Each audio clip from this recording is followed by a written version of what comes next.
उसके बाद भी जो है करीब 1 लाख वोट के अंदर से राजू भैया जीते थे।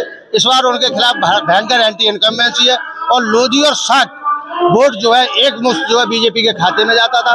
एटा लोकसभा क्षेत्र से समाजवादी पार्टी के प्रत्याशी बहुत ही मजबूती से चुनाव में खड़े हैं और हमें पूरा विश्वास है कि आने वाले चुनाव में उनको दलित पिछड़ा अल्पसंख्यक का सहयोग उन्हें जीत दिलाएगा। सन 2019 में हम थोड़े से वोटों से हारे थे और समाज के प्रत्याशी जुड़ने से हमें समाजवादी पार्टी में बहुत बड़ी मजबूती मिली है।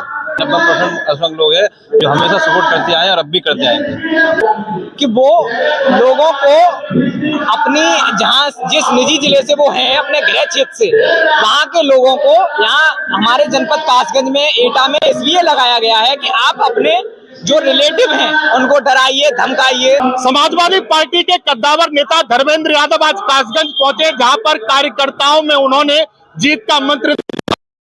ऐसे में इस वक्त मौजूद हूँ कासगंज के ढोलना के महावर के इंटर कॉलेज में। इस समय मेरे पास समाजवादी पार्टी के तमाम कार्यकर्ता मौजूद है और ऐसे में जानूंगा कि उनका कासगंज का दौरा कितना अहम रहता है और किस तरीके से लोकसभा जो सीट है उसका समीकरण बनता हुआ नजर आ। मेरे साथ तमाम समाजवादी पार्टी के कार्यकर्ता यहाँ पर मौजूद है। मैं बात कर रहा था, क्या नाम है आपका? जी, मेरा नाम देव प्रकाश लोधी। देवू भैया नाम है आपका, देव प्रकाश लोधी। आज धर्मेंद्र यादव पहुंचे कार्यकर्ता जी, आज हमारे यहाँ इस महावर पर यहाँ बदायूं के सांसद श्री धर्मेंद्र यादव जी ने पिछड़ा दलित अल्पसंख्यक पखवाड़ा के बैनर तले आयोजित इस पंचायत में लोगों को एकजुट रहने का संदेश दिया और ये भी बोला कि आने वाले चुनाव में एटा लोकसभा से देवेश साग प्रत्याशी को जिताकर भेजना। अच्छा, यहाँ लगातार मांग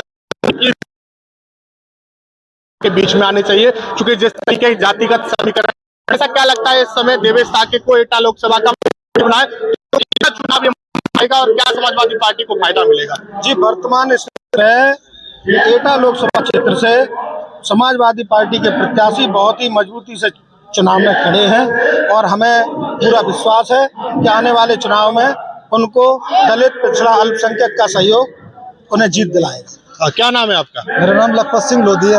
लखपत सिंह, आप लोधी समाज से भी बिलोंग करते हैं और इस समय पे यहाँ पर साक्य समाज से एक प्रत्याशी को घोषित किया जिनका नाम देवेश साक्य है, तो क्या लगता है ऐसे में जातिगत समीकरण क्या रहेगा? सन 2019 में हम थोड़े से वोटों से हारे थे और समाज के प्रत्याशी जुड़ने से हमें समाजवादी पार्टी में बहुत बड़ी मजबूती मिली है और जिस तरह से पीडीए की आज महावर पर इंटर कॉलेज में जो मीटिंग हुई है और जो धर्मेंद्र भैया आए तो उससे बहुत ज्यादा मजबूती है और 100% यहाँ तो समाजवादी पार्टी की सीट निकल गई। समाजवादी पार्टी की सीट निकलेगी, ये कह रहे हैं समाजवादी पार्टी की सीट निकलेगी, लेकिन उधर जो है बीजेपी के जो नेता है वो दावा कर रहे हैं कि इस बार 400 पार कर देंगे। देखिए, दावे तो वो जाने कितने बड़े बड़े करते ही रहते हैं और आप जानते हैं बेहतर तरीके से कि वो लगातार 10 साल से बड़े बड़े वादे करते रहे, लेकिन वादे जो है धरातल पर तो नहीं आए। तो ये भी वादे इसी तरह के पिछली बार भी जो है लहर थी, उसके बाद भी जो है करीब 1 लाख वोट के अंदर से राजू भैया जीते थे। इस बार उनके खिलाफ भयंकर एंटी इनकम्बेंसी है और लोधी और 60 वोट जो है एक मुश्त जो है बीजेपी के खाते में जाता था। करीब 2.5 लाख 60 वोट माइनस होकर समाजवादी पार्टी के खाते में जोड़ेगा। उधर से माइनस होने के बाद में तो आप अंदाज लगा सकते हैं कि दूसरे अति पिछड़े अल्पसंख्यक और तमाम दबे पिछले लोगों का समाजवादी पार्टी को समर्थन मिल रहा है और मौजूदा सांसद ने उनके 5 साल उनके पिताजी यहाँ से सांसद रहे, लगातार 10 साल से वो सांसद हैं, कोई विकास का काम नहीं किया है, किसी के जो है दुख में दर्द में शामिल नहीं हुए हैं, इसलिए उनके खिलाफ जनता में भारी रोष है और एंटी इनकम्बेंसी है। इसका लाभ भी हमारे प्रत्याशी को मिला। अल्पसंख्यक की बात कर रहे हैं, ऐसे में समुदाय के लोग बीजेपी की सदस्यता दे रहे हैं, बीजेपी सदस्यता अभियान चला रही है, तो ऐसे में मुस्लिम समाज 2 भागों में बट गया है या फिर बीजेपी?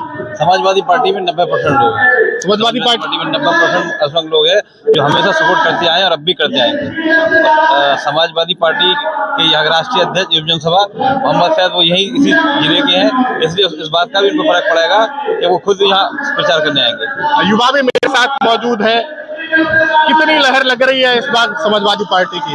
आप समाजवादी पार्टी की लहर का अंदाजा इस बात से लगा लीजिए कि सांसद जी इतनी बुरी तरह से भयभीत हैं। आप समाजवादी पार्टी के प्रत्याशी आदरणीय देवेश साकी जी की मजबूती का अंदाजा इस बात से लगाइए कि वो लोगों को अपनी जहां जिस निजी जिले से वो हैं, अपने गृह क्षेत्र से, वहां के लोगों को यहाँ हमारे जनपद कासगंज में एटा में इसलिए लगाया गया है कि आप अपने जो रिलेटिव हैं उनको डराइए, धमकाइए, सबको उनको ये कहिए कि हमें बुलाएं, हमारी सभा लगवाएं, हमारा प्रचार करें, हमें वोट दिलाएं।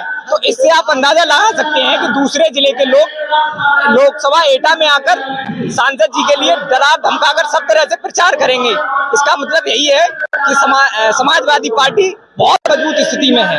आश्वस्त है पूरी पूरी तरह से 120% समाजवादी पार्टी वोटों से लोकसभा एटा से जीतने जा रही है। बिल्कुल, ये थे मेरे साथ तमाम लोग जिन्होंने अपनी अलग अलग प्रतिक्रियाएं दी, साथ ही ये दावा किया कि समाजवादी पार्टी इस बार अपनी विजय घोषित करने जा रही है, काफी जीत का मार्जिन भी होगा। लेकिन ये देखने वाली बात ये होगी कि जब चुनाव होगा तो जनता किसके सिर पर सेहरा सजाएगी। ऐसे ही तमाम हम लोगों के बीच में जाएंगे और उनकी प्रतिक्रियाओं को लेंगे।